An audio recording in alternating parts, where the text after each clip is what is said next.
ये कहानी है सोनपुर गांव की, जहां रहता था एक हुनरमंद इंसान माधव। उसके हाथों की बनी फिश की खुशबू ऐसी थी कि पूरा बाजार खुद भी खुद उसके ठेले तक खिंचा चला आता था। ओ भाई साहब, जरा संभल के, कहीं इस खुशबू की डोर आपको खींचकर मेरे ठेले तक न ले आए। आज की फिश फ्राई में सोनपुर की मिट्टी का प्यार और मेरे हाथों का जादू है। वाह माधव, तेरी बातों में तो शहद है ही, पर ये बता आज कड़ाही में क्या खास है? कल वाली मछली तो मुंह में जाते ही मक्खन की तरह घुल गई थी। मुखिया जी, आज ताजी रोहू लाया हूँ, ऐसे कि खाते ही घर की लौकी की सब्जी भूल जाएंगे। बस 2 मिनट और, फिर देखिए गर्मा गर्म चावल और फिश का संगम। अरे भैया जल्दी हाथ चलाओ, इस खुशबू ने तो मेरे पेट में कुश्ती शुरू करवा दी है। मेरा आधा किलो पैक कर दो, वरना घर पर बीवी बेलन लेकर इंतजार कर रही है। मुन्ना भाई, थोड़ा सब्र, जब तक मछली मसालों के साथ इश्क न कर ले स्वाद नहीं आता। ये लीजिए आपकी प्लेट, ऊपर से मेरा जादुई मसाला। अब जाइए और बेलन की जगह ये मछली खिलाइए, घर में शांति हो जाएगी। फिर दोनों अपनी अपनी मछली करी और चावल का स्वाद लेते हुए खुशी खुशी उसका आनंद लेने लग जाते हैं।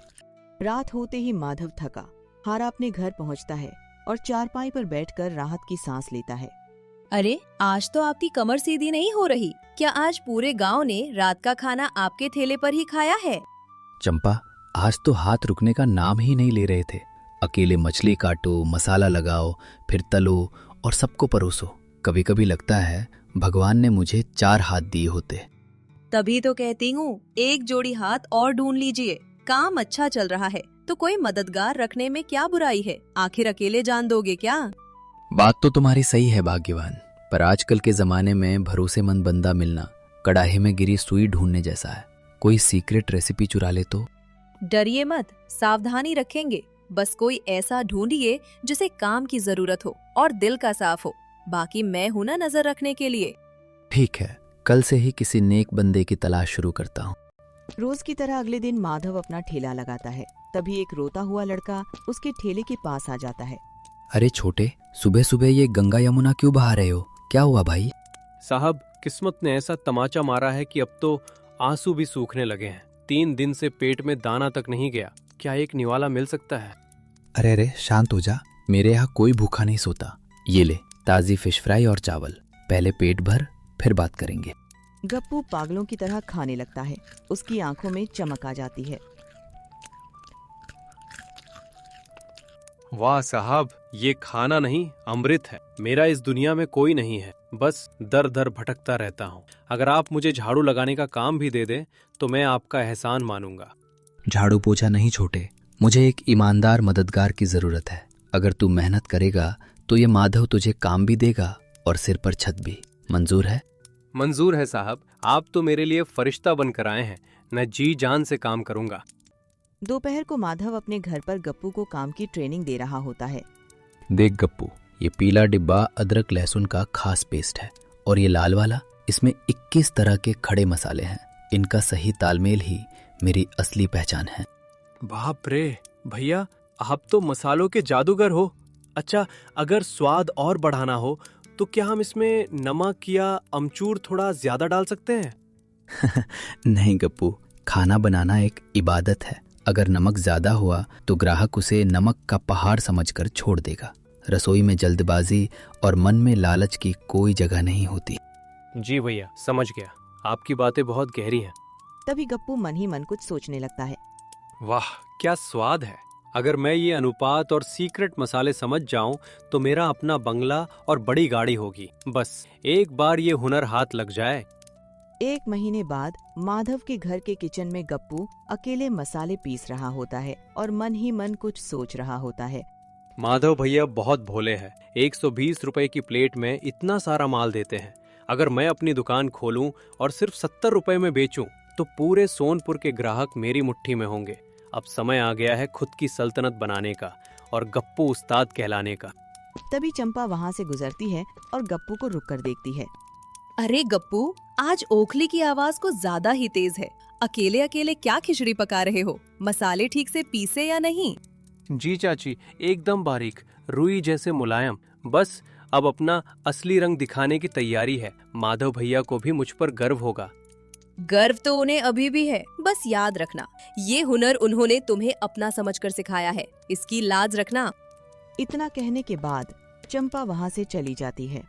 लाज भी रखूंगा और तिजोरी भी भरूंगा चाची, बस कल का सूरज उगने दो। अगली सुबह माधव अपना ठेला लगाने के लिए निकलता है, लेकिन रास्ते में अचानक उसकी नजर गप्पू के नए चमचमाते ठेले पर पड़ती है, जिस पर बड़े अक्षरों में लिखा होता है, मास्टर गप्पूजीज मैजिकल फिश, ओनली 70। और ये देखकर माधव ठिठक जाता है। ये क्या तमाशा है गप्पू, मैंने तुझे सड़क से उठाकर सहारा दिया, अपना हुनर सिखाया और तूने मेरे ही सामने अपनी दुकान खोल ली। माधव भाई, जमाना बदल गया है, लोग अब इबादत नहीं सस्ता माल खोजते हैं। स्वाद तो मैंने आपसे सीख ही लिया है, अब देखिए सोनपुर का असली फिश किंग कौन बनता है। अरे 120 रुपए की प्लेट यहाँ सिर्फ 70 रुपए में। चलो भाई, पैसे बचाते हैं और गप्पू के पास ही चलते हैं। गप्पू, याद रखना, कड़ाही में सिर्फ मछली नहीं, नीयत भी तली जाती है। तूने मेरा भरोसा तोड़ा है, इसका फल तुझे जरूर मिलेगा। बातों से पेट नहीं भरता माधव भाई। आओ भाइयों, गर्मा गर्म और सस्ती फिश फ्राई खाओ।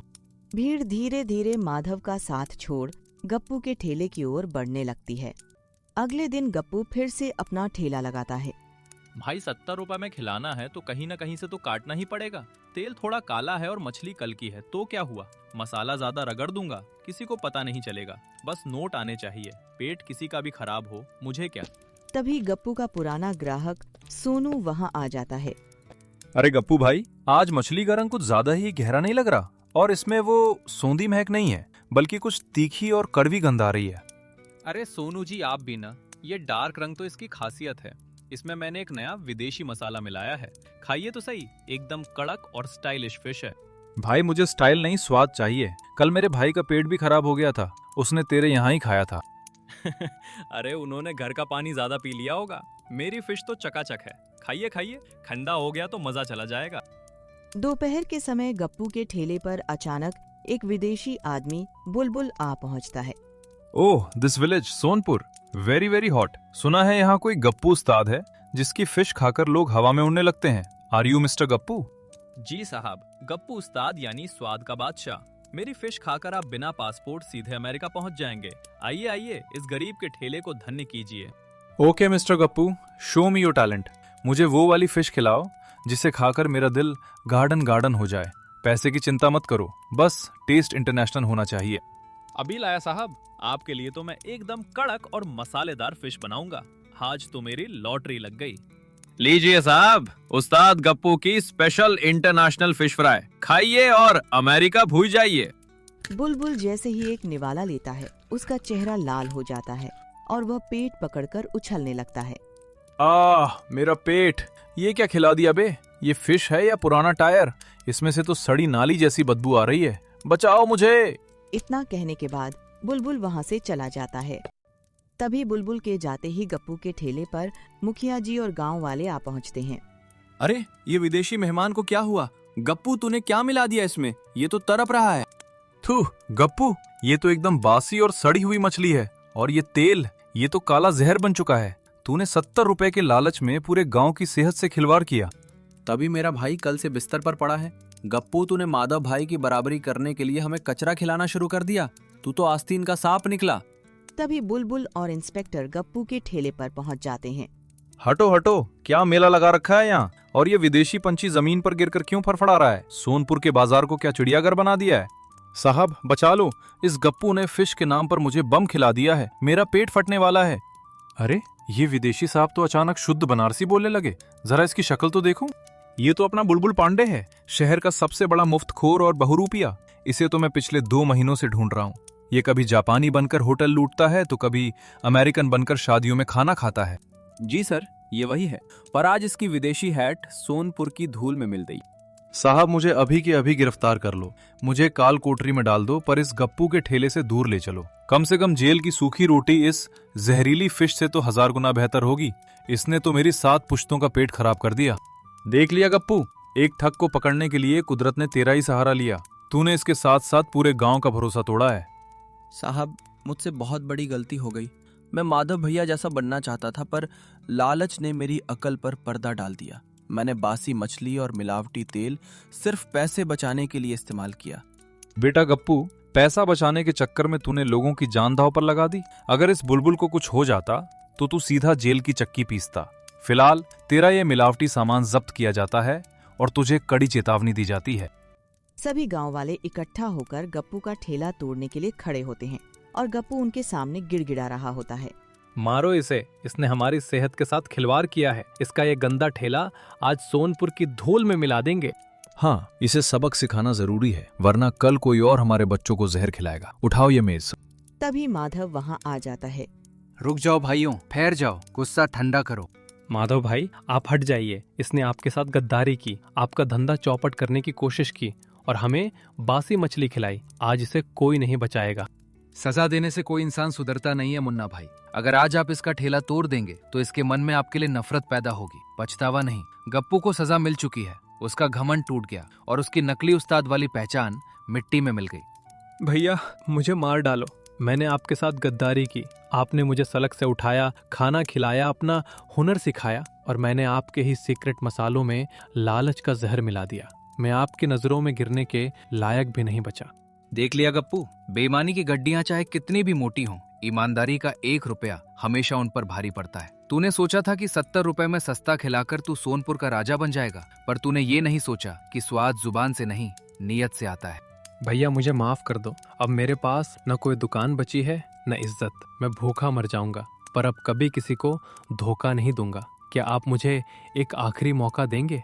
गलती करना इंसान की फितरत है गप्पू, पर उस गलती को मानकर सुधारना ही असली बड़प्पन है। तूने अपनी भूल मान ली, यही तेरी सबसे बड़ी सजा और सुधार है। पर माधव भाई, क्या आप इसे फिर से काम पर रखेंगे?